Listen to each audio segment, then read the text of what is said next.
Assalamualaikum warahmatullahi wabarakatuh. Salam damai sejahtera untuk kita semua. Om Swastiastu, Namo Buddhaya, salam kebajikan. Jangan pernah melupakan sejarah atau jas merah. Forum utama. Jika rapor Habibie ditolak. Baru satu kali pidato pertanggungjawaban Presiden RI pernah ditolak MPR. Benarkah bila rapornya ditolak, seorang mantan tak bisa lagi jadi presiden? Akankah pertanggungjawaban Presiden B.J. Habibie ditolak para anggota MPR? Jika semua berjalan sesuai dengan jadwal, Selasa 14 Oktober ini kita bakal mendengar kabar tersebut. Sekaligus tentu saja kita juga bakal mendengar Habibie menyampaikan pidatonya yang penting itu. Dan menurut Menteri Kehakiman yang juga Menteri Sekretaris Negara Muladi, pidato pertanggungjawaban Habibie bakal disusun dalam 3 periode, yakni dari masa sebelum ia menjadi presiden (11 Maret 1998 hingga 24 Mei 1998), masa menjadi presiden yang dimulai 25 Mei 1998 hingga sidang istimewa (SI MPR) pada November 1998, serta periode 11 November 1998 hingga 14 Oktober pekan ini. Dari 3 periode itu, jelas periode 11 Maret 24 Mei tidak akan dipertanggungjawabkan Habibie.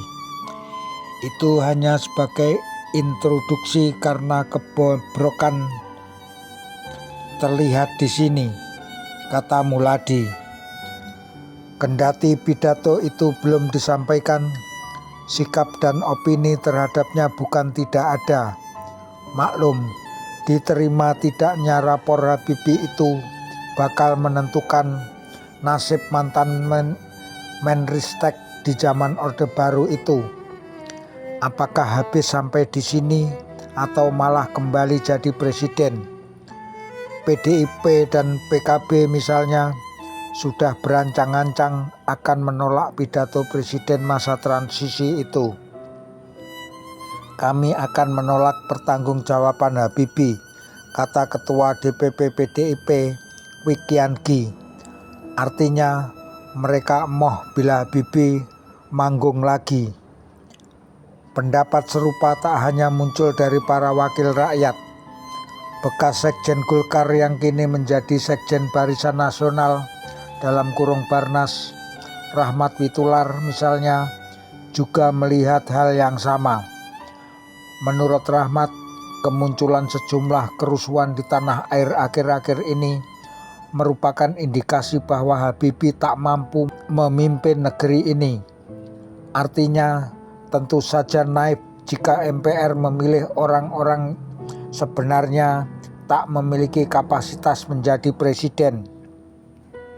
Tapi, benarkah seorang presiden yang rapornya ditolak tak bisa lagi jadi presiden? Sebelum sampai ke sana, ada baiknya terlebih dulu menyoal pertanggungjawaban itu sendiri. Menurut pakar hukum tata negara Yusril Iza Mahendra, ini tak lain merupakan implikasi penjelasan di dalam Undang-Undang 1945 yang menyatakan bahwa presiden bertanggung jawab kepada MPR. Dalam prakteknya, di masa akhir jabatan, presiden menyampaikan pidato pertanggungjawaban. Kemudian terserah MPR mau menerima atau tidak, ujar Ketua Umum DPP Partai Bulan Bintang ini. Kalau ditolak, ya secara moral dia tidak bisa lagi maju sebagai presiden, kata Yusril. Celakanya, menurut dia, selama ini kita sudah melakukan salah kaprah dalam hal kepada siapa presiden harus memberikan pidato pertanggungjawabannya. Logikanya, presiden harus bertanggung jawab kepada MPR yang mengangkatnya kan? Tidak seperti selama ini, presiden bertanggung jawab kepada MPR yang baru dilantik. Kalau saya jadi Habibie dan pertanggungjawaban saya ditolak, saya akan mengkick balik. Anda kan tidak pernah memberi mandat kepada saya. Jika presidennya berani berdebat begitu, lantas jawabannya bagaimana, kata Yusril. Namun, lebih celaka lagi, selama Indonesia merdeka, MPR kita memang tidak mempunyai pengalaman menolak pidato pertanggungjawaban presiden di akhir masa jabatan. Semua pidato pertanggungjawaban Soeharto sebanyak 7 kali dari 32 tahun menjabat presiden misalnya, selalu diterima semua fraksi di MPR yang mayoritas anggotanya kebetulan kaki tangan Soeharto sendiri.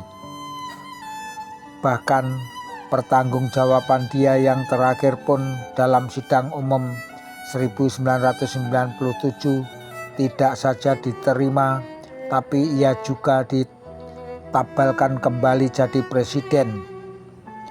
Meskipun kita tahu Soeharto akhirnya terjungkal juga setelah digerogoti krisis moneter dan protes para mahasiswa.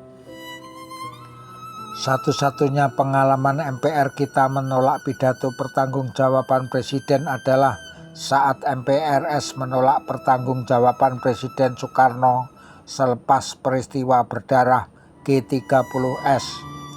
Ketika itu 22 Juni 1966 mereka menolak Nawaksara, nama pidato yang dibacakan Bung Karno ketika itu. Si Bung diminta melengkapi, khususnya yang menyangkut G30S_PKI, beserta epilognya, kemunduran ekonomi dan kemunduran akhlak. Toh pidato tambahan itu yang dibacakan Bung Karno 10 Januari 1967 tetap ditolak.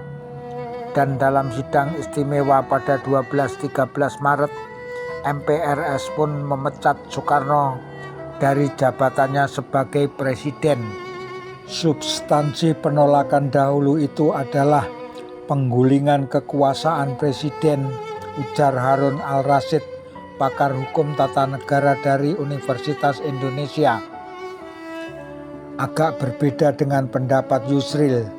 Menurut Harun, penolakan pidato pertanggungjawaban di akhir masa jabatannya bukan berarti seorang mantan presiden tidak bisa dicalonkan kembali. Sebab menurut Harun tak ada aturan apapun yang menetapkan soal ini. Pertanggungjawaban itu hanya penting dari sudut politis dan pertanggungjawaban presiden yang sebenarnya itu tidak menunggu masa jabatannya berakhir, kata Harun. Mantan Wakil Ketua Komisi Pemilihan Umum (KPU) itu juga tak sependapat dengan Yusril yang menyatakan seorang presiden harus bertanggung jawab kepada MPR yang mengangkatnya. Menurut dia, hubungan presiden dan MPR bersifat institusional.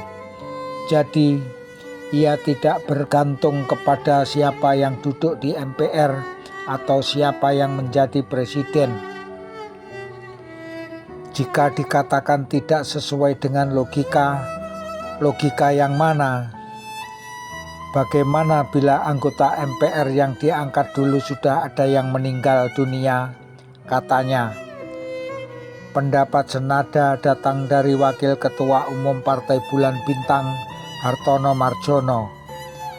Menurut politisi ini, secara yuridis konstitusional pertanggungjawaban presiden sebenarnya tidak mempunyai dampak apa-apa. Ditolak tak berdampak, diterima juga tak berakibat apapun. Pertanggungjawaban itu kan tradisi yang diciptakan Orde Baru supaya Pak Harto bisa dipilih terus-menerus, ujar Hartono. Yang ada di UUD 1945 itu, ujar Hartono, tak lain adalah semacam impeachment atau dalam kurung pemecatan. Artinya, jika presiden benar-benar melanggar konstitusi atau TAP MPR, DPR bisa meminta digelar sidang istimewa. Kalau presiden mau memberi laporan di akhir masa jabatannya, boleh saja. Toh tidak berakibat apapun. Wong setelah itu dia berhenti jadi presiden kok, kata Hartono.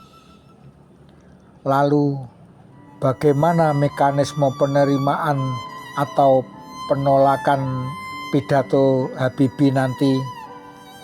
Ini yang seru, sebab usai mendengar pidato pertanggungjawaban presiden, setiap fraksi kemudian menyampaikan pandangan alias penilaiannya. Isinya tentu bermacam-macam, ada yang menerima, menolak, atau juga menerima dengan catatan. Presiden kemudian memberi jawaban lagi, setelah itu di voting, kata Yusril. Yang jelas, ujar Yusril, yang paling baik memang memberi kesempatan terlebih dahulu kepada Presiden Habibie mengemukakan pidato pertanggungjawabannya. Setelah itu baru ditolak atau diterima dengan argumentasi yang jelas, ujarnya. Dan setelah itu barulah nasib Habibie dan juga calon lainnya ditentukan. LR Baskoro dan Yos Arianto, Forum Keadilan nomor 28, 17 Oktober 1999, halaman 24 dan halaman 25.